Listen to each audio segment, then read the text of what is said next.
that's the end of chapter 31. If you're confused by anything that was happening there, the only thing I can suggest is that you check out one of those other sources and get caught up. Feel free to ask questions in the chat, though. I don't mind answering them. Let me see here. Deflect greater than dodge. They were robbed. Yeah, when Shen and Nakamura left ahead of them. If you remember the last chapter, not only did they steal all their stuff, but they also cut the anchor line on their raft. So it was floating away, so they couldn't escape right away. Ina had to go swim out and tow it back before they could leave. Yeah, I mean, they basically tried to get him killed. Essentially, that was a dirty move for sure. I don't think anybody on the raft right now is going to forget that. What's an arbiter? An arbiter is like someone that makes the decision or passes a judgment. They're like, or they like settle a dispute. Good thing they just need to follow the current. Yes, they do for now. They do for now. Remember, the problem though is they're on a bit of a time limit because in a couple more days the current's going to reverse, and if they don't make it to their final destination, they're going to be kind of screwed because their raft doesn't really have great speed. You know, their sail is just a hodgepodge collection of clothing. So they're a little bit under the gun here. Now, this next chapter I actually originally wrote a week and a half ago, 2 weeks ago. I wrote it when I was thinking about the first night that they were having on the raft. But then I thought that it was a little bit too much for that point in the story. But I think at the point that we're at now, it works. For those of you who are just tuning in now, it may come off as a little bit cringy if you don't know the context for it. But I'm going to do my best to try to treat it with the gravitas necessary, so hopefully convey the moment. I'm also gonna play a little bit of music, I think, for this one for you guys to kind of set the tone. Which I thought about doing that before, but I feel like music kind of means different things for different people, so it's kind of hard to find one that's gonna match what everybody would want. But just for this one, I think I will. No, it's not. It's not sea sounds. And this won't show up on the VOD either. So people that actually listen to the live read on YouTube won't actually hear this part. I mean, it is copyrighted music, so. Let me do this. I don't want it to be louder than my voice, though.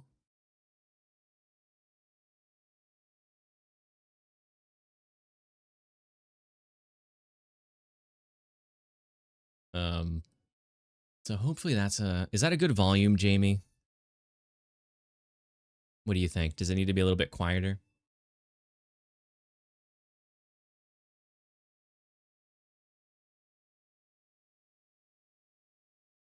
It's pretty low. It'll get a little bit loud. It's good. Okay. It's just gonna be set to repeat anyways. Damn, we'll start from the beginning. Chapter 32. Azre'a and Ra-ino. The sun was well below the horizon now, and the sky shifted into twilight. Jacob noticed a pale reflection on the water and looked up at the sky. Wow. Rising above the dark horizon behind them was a huge, vibrant blue moon. It had to be double the size of the moon back on Earth. In front of it was a much smaller red moon. It was off-center but gave the illusion of a big blue eye with a red iris peeking over the horizon. Are those moons? The blue one is huge. Ina mimicked a human snort. Moons? Surely you know Azre'a and Ra'i know. Jacob eyed the two moons. I really don't. Ina straightened her back and took a breath. This is a long story I heard when I was very young. Do not interrupt me.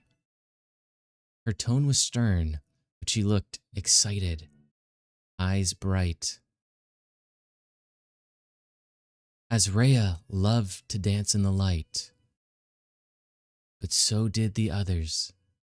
Others? Jacob interrupted Ina, and she glared at him. The other gods. You see them, crowding the sky? Ina looked up with her eyes. As they had been talking and the night sky darkened, a mosaic of tiny lights had started to appear. Now do not interrupt me, or I won't continue. Ina gave Jacob a flat look. Azrea's light was crowded by the others, who told her she was too wild as she flitted about, distracting them, disrupting their rigid patterns. She was young and wanted to move. They soon grew irritated and demanded she slow. Instead of conforming, she decided to leave to find a new light just for her. And she found it. Ina's voice became soft and rhythmic. Jacob felt his breathing slow. He was staring out at the dark ocean of rolling waves when, as though summoned by her voice, dim, glowing lights started to rise from the depths. And so she came to be here, under a new light that had yet to draw a crowd.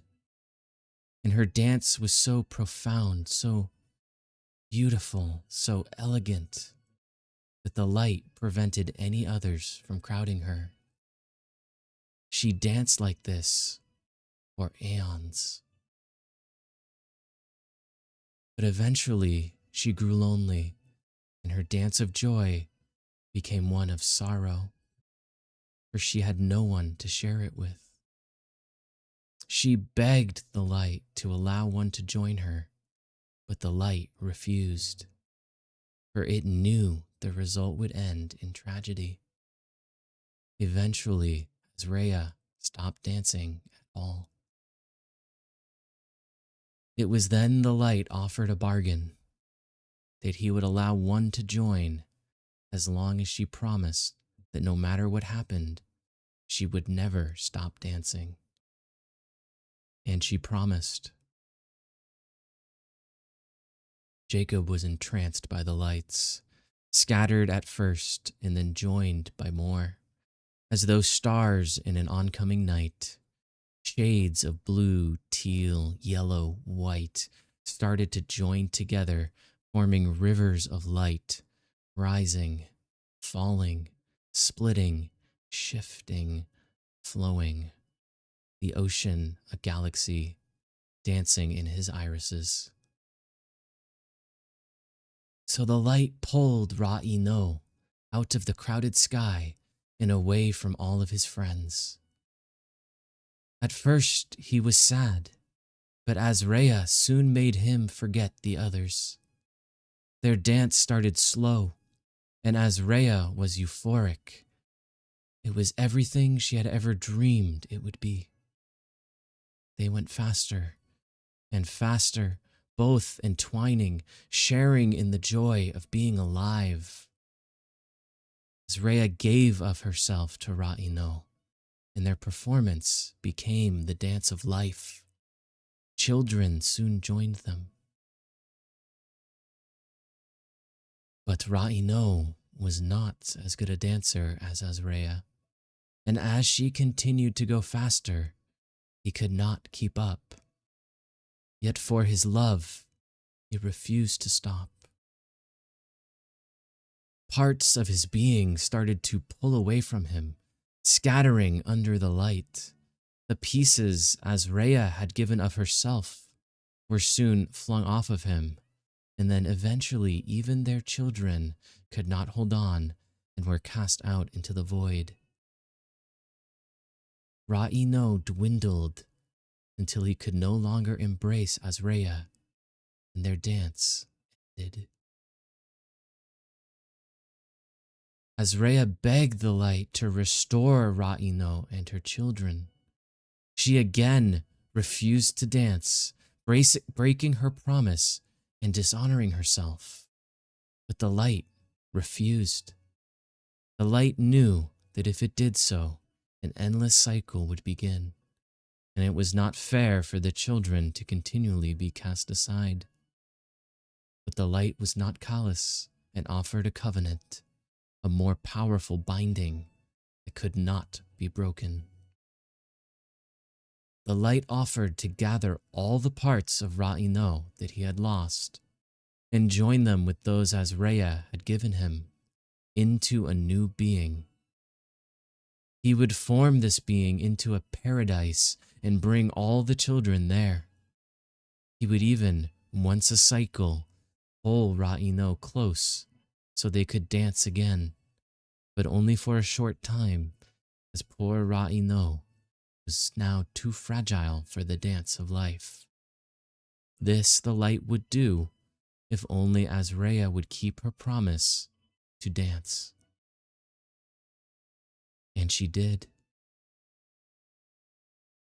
Jacob's pupils dilated into pools of oil, drinking in the light. Where the sky ended, the ocean began. One ran into the other, consuming each other in chaotic, swirling eddies. No, not consumed, joined, joined into a pattern of light, life.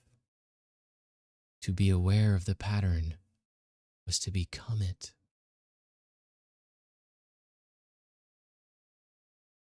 The light allowed Azre'a to name this new being, and she called it Ra Azre, giving her love the place of honor.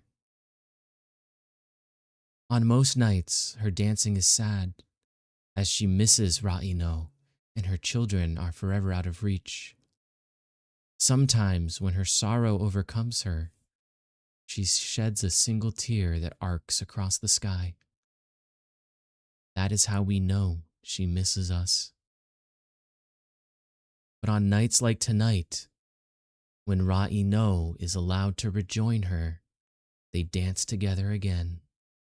A dance of joy, a remembrance of life, and all of Ra Azre rejoices, only ceasing when the light returns to save Ra'ino, forcing them apart once more. Nina's voice faded away. The emptiness stretched until Jacob's lips slowly parted and his voice, halting and quiet, violated the silence.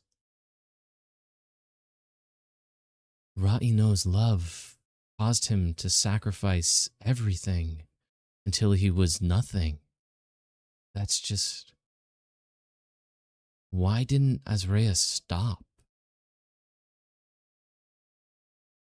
Azrea's love blazed so brightly, it blinded her. Only when it was too late did she realize it was hurting him. Why didn't he ask her to? After a moment, she continued. The celestial dance is said to be the most hallowed phase of the cycle. All Naga come together in a celebration of love, passion, sacrifice, and unity. What's it like? I wouldn't know. Ina's response was quiet. Jacob's gaze shifted from the hypnotic illumination to her. Ina was staring straight ahead, expression vacant, her dilated dark pupils a canvas of dancing fireflies as they reflected the swirling constellation of lights around them. They glistened, shimmering as moisture gathered on her lower eyelids. She blinked, and a solitary tear meandered down her cheek, leaving a trail of stars.